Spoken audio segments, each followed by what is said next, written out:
Hey, smile. Hey, I'm Frank. That's Woody. And this is No Bull. And there's no bull. We're with the legends of the Superstition Mountains. Ain't that right, Wayne, wherever you're at?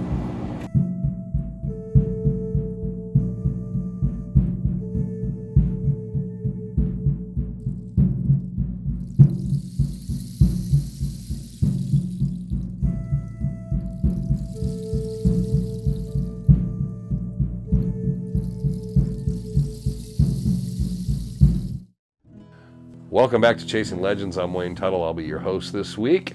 Thank you to Frank and Woody for bringing us in. Go down below, hit subscribe, leave a comment, hit the notification bell.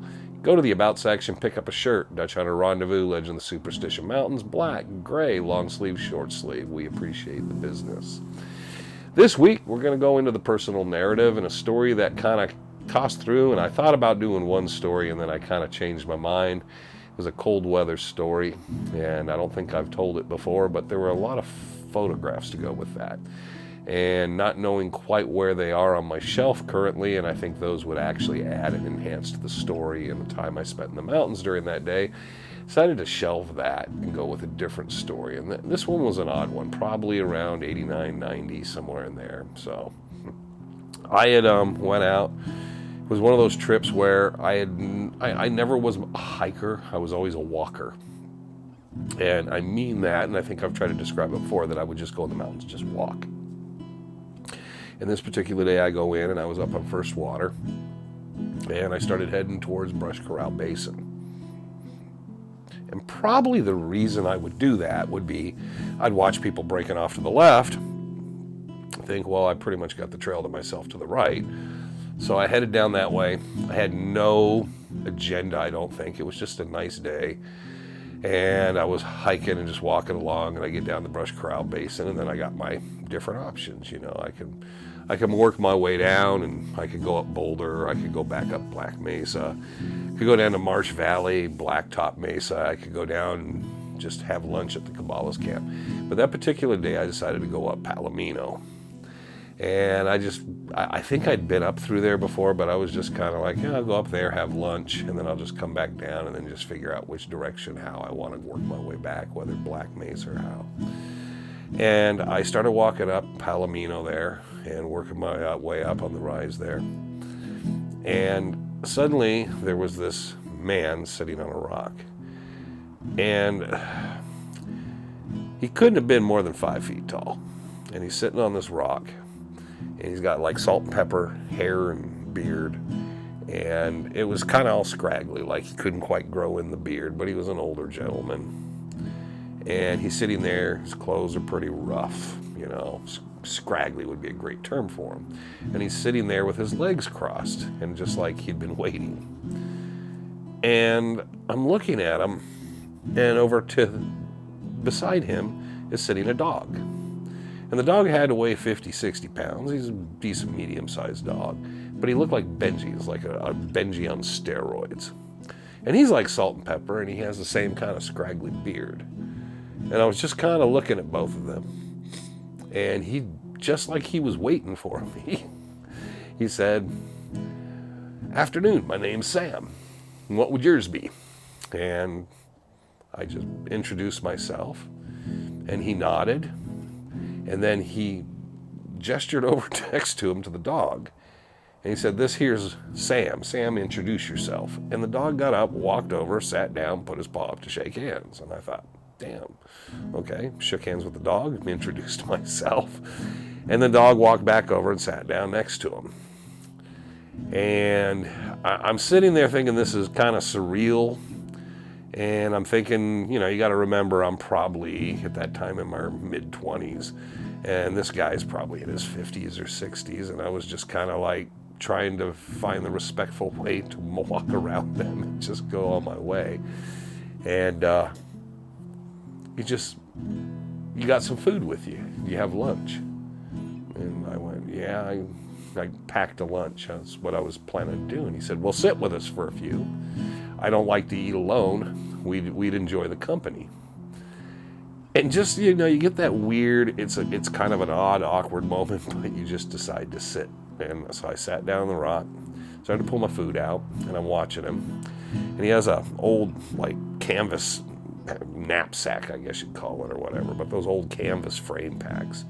And he pulls out 2 bowls and sets them down. And then he pulls out a box of cornflakes and pours cornflakes in each bowl.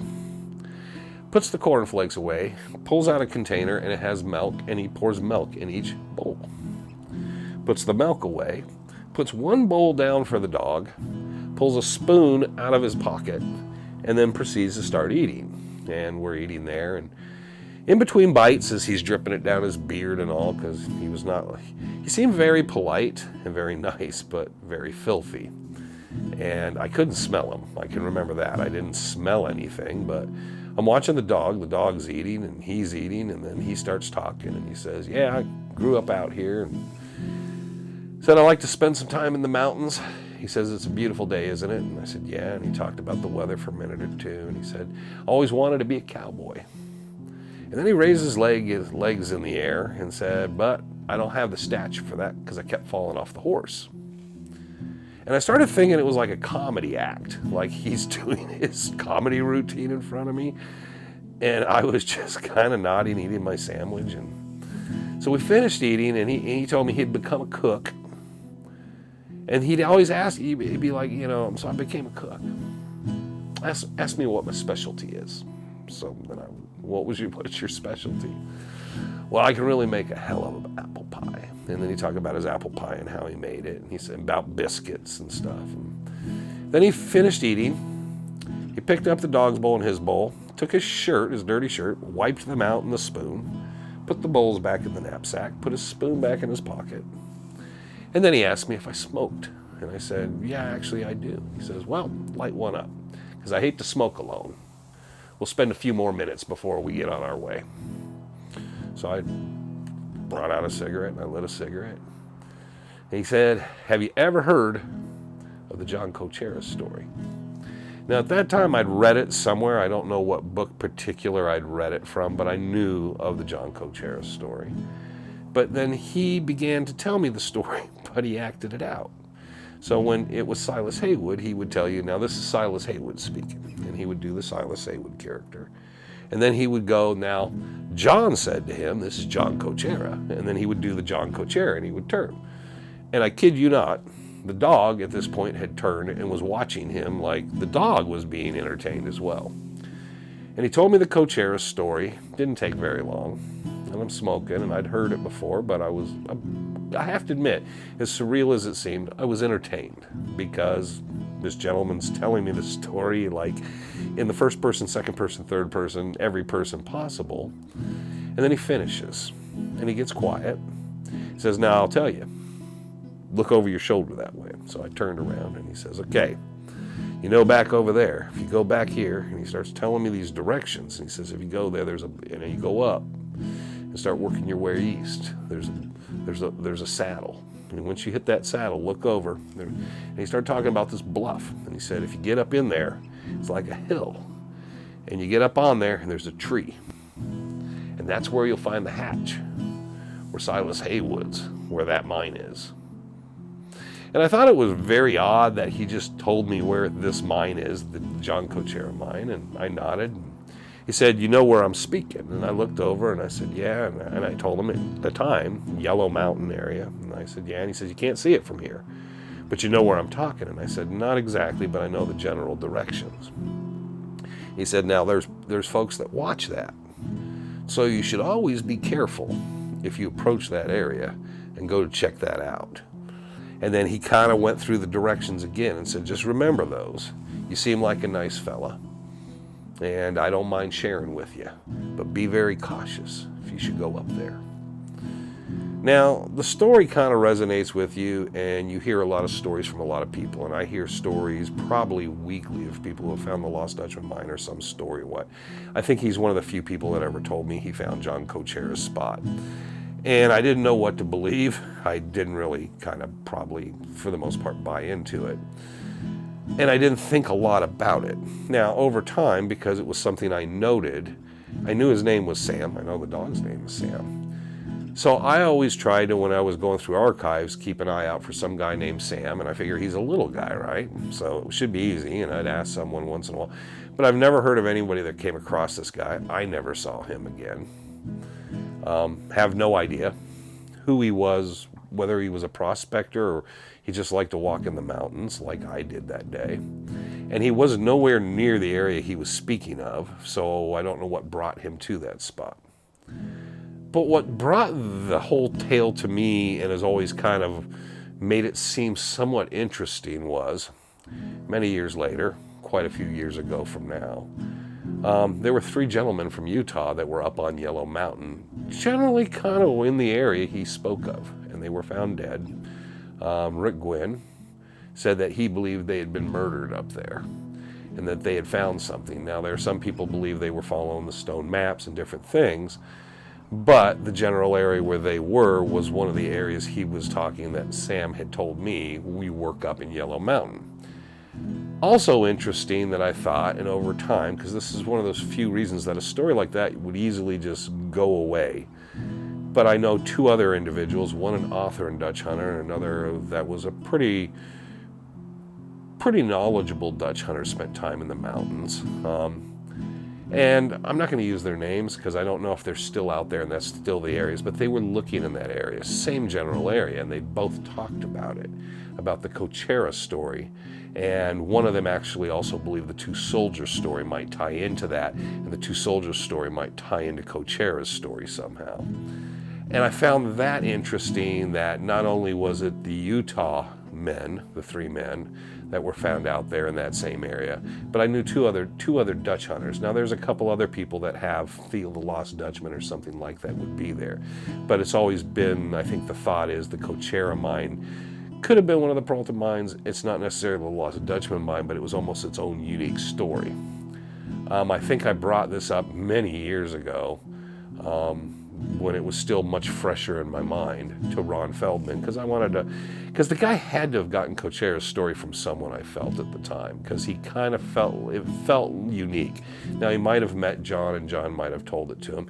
I thought he might have known Ron or someone, but Ron didn't seem to have a clue who I was talking about. And yeah, who knows if this guy ever really introduced himself around, or ever really that many people ran into him. But he couldn't have been more, he had to be under 5 feet tall, 4'10" or at least, or something like that. He was sitting, but you could tell he was very small in stature. And that dog, so it was one of those stories I like sharing because it was kind of interesting, kind of thrown in there, but it always kind of puzzles me when you find other things that kind of, you don't mean to matrix, but they seem to fall into the same place.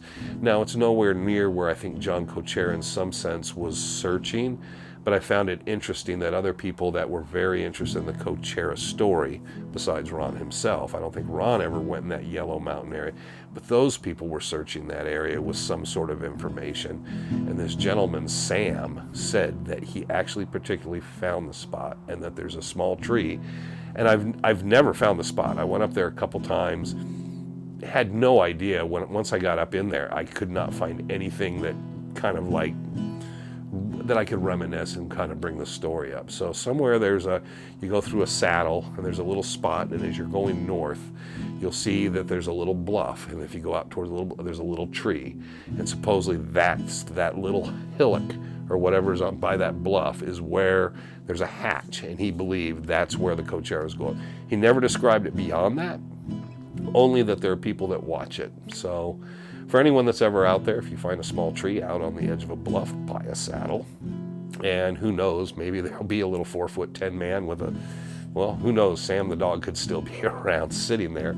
The possibilities are endless, but that's the story. And it just recently, that one just kind of came up, and I don't know what it was. I must have saw a dog on television that reminded me of that dog. But yeah, there's the story of Sam and his dog in Palomino Mountain, probably sometime around 1990. So I hope everybody enjoyed that. I sometimes like these stories because they don't really mean a lot, and they may not really mean much at all. But it's always interesting to hear them because they're part of those memories and those trips into the mountains that are just otherwise nothing else really happened, I would have probably, for the most part of most of my trips, dismissed it and thought, it's no big deal, you know, it's a pretty, you know, I just ran into some guy. But between that and having the meal and the cigarette and everything, never saw Sam again, never have heard of him. Going through the archives, I've never seen a photograph or anything that reminds me of him. So who knows? Who knows who he was? I'd like to think someday I could put a last name with it all and know who exactly was and more of the story. But then again, that's the story of Sam. And maybe if Sam's out there or someone knew Sam would see this and say, oh, that's right. Yeah, I remember old Sam. So there you go. I hope everybody's having good, happy holidays. I hope everybody's enjoying themselves. I want to thank you for watching Chasing Legends and everything to do with this. Please come out and join us in January at the museum. Teton Ken and myself have some lectures going on. It's one of the few times you will hear some Lost Dutchman and Dutch Hunter formalized and styled lectures out at the museum. So kind of trying to bring that back in and introduce it. When we get closer, I'll definitely kind of promote and push that out there. But thank you everybody for watching. Hope your holidays are safe and happy. And until the next time, I'm Wayne Tuttle. You're not, and this was Chasing Legends.